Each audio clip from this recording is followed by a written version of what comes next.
নিজৰ প্ৰাপ্যৰ দাবীৰে ইতিমধ্যে প্ৰতিবাদী কাৰ্যসূচী ৰূপায়ণ কৰিছে প্ৰতিবন্ধী সুৰক্ষা সন্থা অসমে আৰু দিব্যাংগসকলক যি ধৰণৰ প্ৰতিশ্ৰুতি দিয়া হয়, যি প্ৰতাৰণা প্ৰবঞ্চনা কৰি আহিছে, বিগত সময়ত তেওঁলোকক পেঞ্চন আঁচনিকে ধৰি বিভিন্ন ধৰণৰ যি সহায় সুবিধা ইতিমধ্যে চৰকাৰে দিব লাগে, সেই সাহায্য আৰু সুবিধা ইতিমধ্যে নিদিয়াৰ বাবে ইতিমধ্যে প্ৰতিবাদী কাৰ্যসূচী ৰূপায়ণ কৰিছে। আৰু আজিৰ দিনটোত প্ৰধানমন্ত্ৰী যিহেতু অসমত আছে আৰু যি এডভান্টেজ আছাম 2.0 ইতিমধ্যে 2.0 চলি থকাৰ সময়তে কিন্তু প্ৰধানমন্ত্ৰীগৰাকী আচলতে থকাৰ সময়ত এনেধৰণৰ প্ৰতিবাদী কাৰ্যসূচী ৰূপায়ণ কৰিছে। এই মুহূৰ্তত দেখুৱাইছোঁ এনেধৰণে তেওঁলোকে যি ৰহমান হস্পিটেল আছিলে VIP ৰোডৰ ৰহমান হস্পিটেলৰ তাৰ পৰা আচলতে প্ৰতিবাদী এক সমদল কৰে আৰু সমদল কৰি এনেধৰণে সচলৰ প্ৰতিবাদী কাৰ্যসূচীলৈ আহে।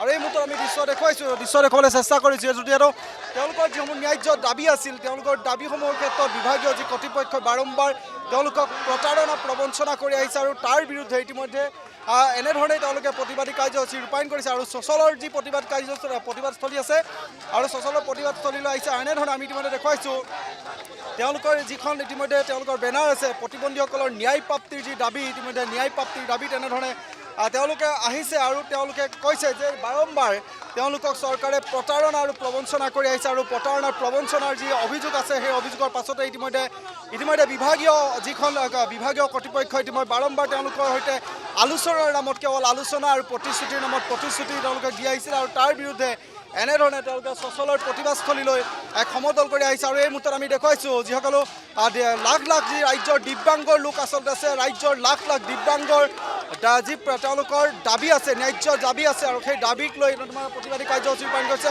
আৰু এই মুহূৰ্তত আমি দৃশ্য দেখুৱাইছোঁ দিব্যাংগসকলৰ প্ৰতিবাদী আচলতে এনেধৰণে ৰাজপথত তেওঁলোকে প্ৰতিবাদী কাৰ্যসূচী ৰূপায়ণ কৰাৰ দৃশ্য আমি ইতিমধ্যে দেখাৰ চেষ্টা কৰিছোঁ।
আমি দেখুৱাইছোঁ যে যি ন্যায্য প্ৰাপ্তিৰ আচলতে তেওঁলোকৰ দাবী আছিল আৰু সেই দাবীত ইতিমধ্যে ৰাজ্যৰ বিভিন্ন প্ৰান্তৰ পৰা এনেধৰণে হাজাৰ হাজাৰ ইতিমধ্যে প্ৰতিবাদকাৰী ওলাই আহিছে আৰু তেওঁলোকৰ ন্যায্য প্ৰাপ্তিৰ দাবীৰে ইতিমধ্যে প্ৰতিবাদী কাৰ্যসূচী ৰূপায়ণ কৰা আমি দৃশ্য ইতিমধ্যে দেখাইছোঁ যে তেওঁলোকক যিধৰণে বিভাগীয় কৰ্তৃপক্ষই বাৰম্বাৰ আলোচনাৰ নামত আলোচনা আৰু প্ৰতাৰণা প্ৰতিশ্ৰুতিৰ নামত প্ৰতিশ্ৰুতি দিয়া আহিছিল।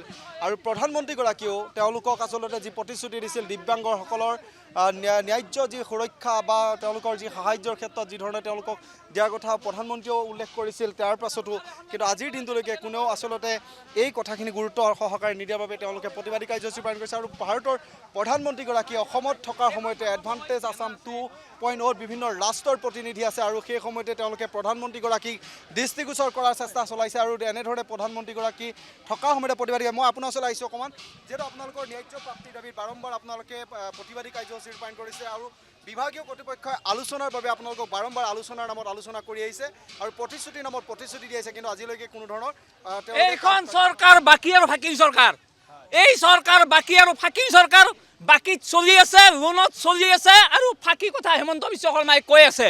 হিমন্ত বিশ্ব শৰ্মাই নিজে নাজানে তেওঁ কি কৈছে। এই মুহূৰ্তত অলপ পিছত তেখেতে কি কৈছে।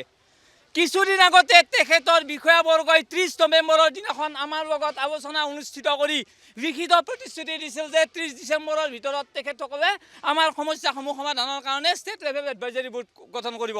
আজিলৈকে ষ্টেট লেভেল এডভাইজাৰী বোৰ্ডখন তেওঁলোকৰ গঠন কৰিবৰ সামৰ্থ্য নহ'ল। সেয়েহে আমি এটা কথা হেমন্ত বিশ্ব শৰ্মা ডাঙৰীয়াক ক'ব বিচাৰিছোঁ, আপুনি বিশ্ব ঘূৰি ফুৰিব পাৰে, গোটেই বিশ্বখন ঘূৰি ফুৰিব পাৰে, কিন্তু আপুনি কোনো কাৰণত প্ৰতিবন্ধীসকলৰ কথা শুনিবলৈকে আপোনাৰ হাতত সময় নাই। কিয় নাই? আপুনি নাজানে নে নোৱাৰে? হাজাৰ হাজাৰ কোটি টকাৰ আপুনি MOUৰ কথা কৈ আছে, মেমৰেণ্ডাম অফ আণ্ডাৰষ্টেণ্ডিঙৰ কথা কৈ আছে, কিন্তু প্ৰতিবন্ধীসকলৰ ন্যায্য প্ৰাপ্তি, পেঞ্চন, বেকৱাৰ্ড পোষ্ট এইখিনি কিয় দিব নোৱাৰে? কিয় নোৱাৰে? নে দিব ইচ্ছা নাই? মাত্ৰ 168 কোটি টকাৰে আমাৰ পেঞ্চনখিনি দিব পাৰে, দি থকা পেঞ্চন তেখেতে বন্ধ কৰি দিছে। তেখেতে কৈ দিয়ক মই দেৱলীয়া চৰকাৰ, তেখেতে কৈ দিয়ক মই এটা ফটা ঢোল বজাই আছোঁ যিটোৰ শব্দ ৰাইজে শুনিও নুশুনাৰ নিচিনা বাজিছে। তেখেতে কৈ দিয়ক মই এজন মিছলীয়া মুখ্যমন্ত্ৰী। তেখেতে কৈ দিয়ক দেশ বিদেশৰ প্ৰতিনিধি মাতি আনি মই মাত্ৰ ইয়াত ভেউকিবাজি কৰিব বিচাৰিছোঁ। এডভান্টেজ আছাম 2.1 কি হ'ল? আমি টুইন টাৱাৰ বিচাৰি ফুৰোঁ, মই হেৰিত গৈ দেখা নাপালোঁ। এইবাৰো সেই একেই হ'ব। যিখন চৰকাৰে 168 কোটি টকা আমাৰ প্ৰতিবন্ধী ব্যক্তিৰ পেঞ্চন দিব নোৱাৰে, সেইখন চৰকাৰে কি এডভান্টেজ আছাম কৰিব? প্ৰতিবন্ধী ব্যক্তিসকলক প্ৰধানমন্ত্ৰীয়ে দিব্যাংগ নামেৰে অভিহিত কৰিছে, সেই দিব্যাংগসকলে ৰাজপথত। তেখেতে বেয়া নালাগে? আজিয়ে প্ৰথম নহয়, লিখিতভাৱে দিয়াৰ পিছত কিয় কৰিব নোৱাৰে?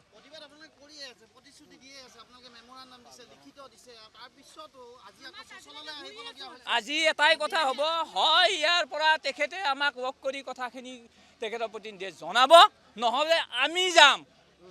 আমি তালৈ যাম অলপ পিছত। এই যে খোজকাঢ়ি আহিছোঁ 1 কিলোমিটাৰ, এইকাৰণে আহিছোঁ। আমি বুজাই দিছোঁ, সহায় লাহে লাহে, সহায় দৌৰিবৰ জোৰত কাছই লাহে লাহে গৈ গৈ সেই স্থান পাব। আমি বুজাই দিলোঁ যে আমি যাব পাৰোঁ, সেইকাৰণে খোজকাঢ়ি আহিছোঁ। ভৰি ভাঙিব পাৰে, তাৰপিছতো কিন্তু আমি যাম। যদি ইয়াত নহয় তালৈ যাম। আজি কিন্তু হস্ত নষ্ট লাগিবই। আজি কিয়? কাৰণ উন্নয়নৰ দিন, উন্নয়নৰ স্বৰূপে আমাক যদি দিছে কৈ দিলে হ'ল যে আপোনালোকক দিছোঁ। তাৰপিছত মই এতিয়া আপোনালোকক কাগজখন দেখাইছোঁ যে 30 অক্টোবৰৰ ভিতৰত তেখেতসকলে কৈছিলে, 30 অক্টোবৰৰ মিটিঙত কৈছিলে 31 ডিচেম্বৰৰ ভিতৰত তেওঁলোকে হেৰি কৰিব। 26 জানুৱাৰীৰ দিনা কাৰ্যসূচী কৰিব খুজিছে। DC আৰু DCPয়ে মোক ক'লে যে আমি এইকেইদিনতে মিটিং কৰি আছোঁ। আৰু পীযুষ হাজৰিকা এজন পলায়নবাদী মন্ত্ৰী, তেখেত পলাই ফুৰিছে। মুখ্যমন্ত্ৰীয়ে পলাই ফুৰিছে আমাৰ বিষয়ৰ পৰা। সমাধান কৰাৰ ইচ্ছা তেখেতৰ নাই। তেখেতে মাত্ৰ ভোট বেংকৰ ৰাজনীতি কৰিব পাৰে, আভুৱা ভৰা কথা ক'ব পাৰে, বাকী একো নোৱাৰে। তেখেতে যদি, আমি প্ৰধানমন্ত্ৰী অহাৰ কাৰণে ভাল পাইছোঁ, আমি প্ৰধানমন্ত্ৰীক আদৰণি জনাইছোঁ। আৰু সেইবাবে আজি আমি ইয়াত কৈছোঁ, প্ৰধানমন্ত্ৰীয়ে দিব্যাংগ নামেৰে অভিহিত কৰি আমাক যদি সন্মান দিব বিচাৰিছোঁ, আজি সন্মান দিয়া ব্যক্তিসকল ৰাজপথত। ইয়াত অহা ব্যক্তি কোনো ধনী ঘৰৰ ব্যক্তি নহয়। 1000 টকাৰ কাৰণে আজি ৰাজপথত আহিব লগা হৈছে। গতিকে আজিৰ বাকী আৰু ফাঁকিত চলা চৰকাৰখন অকল বাকী মাত্ৰ চাৰিওফালে লোন লৈছে আৰু বাকী কৰি আমাক ফাঁকি দি চৰকাৰ চলাই আছে। যিকোনো খবৰৰ বাবে যোগাযোগ কৰক 7099017330 লগতে 7099017110 নম্বৰত।